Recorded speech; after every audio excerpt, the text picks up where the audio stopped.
Guys, ngayong araw magmarinate tayo ng ating lechon manok at ito na yung ating manok. Hindi siya masyado malaki at ito na rin natin yung sauce.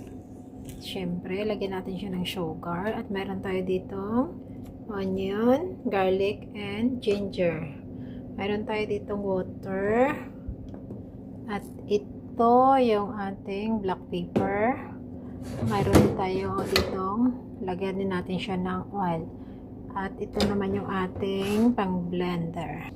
Ito naman yung ating blender kasi i-blend natin dito yung ating mga ingredients. Ilagay natin yung ating lahat ng ingredients sa ating blender. Ayun na guys, ilagay na natin dito yung ating chicken kasi dyan natin siya i-marinate. At nalagay na rin natin sa blender. I-blend na natin yung ating pang-marinate. Ayan, smoothie na yung ating pang-marinate. Ngayon, ibuhos na natin sa ating chicken.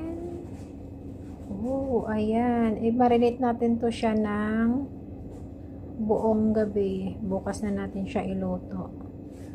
Tapos tingnan natin kung ano yung tsura niya bukas. Oh, wow!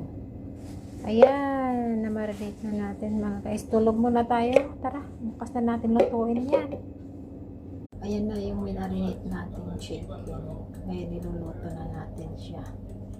Diba guys, tingnan nyo, mapula-pula na siya. Hala guys, ito na yung niluto natin. Pwede nang kainin. Tara, hiwain na natin siya. At sobrang yummy naman yan.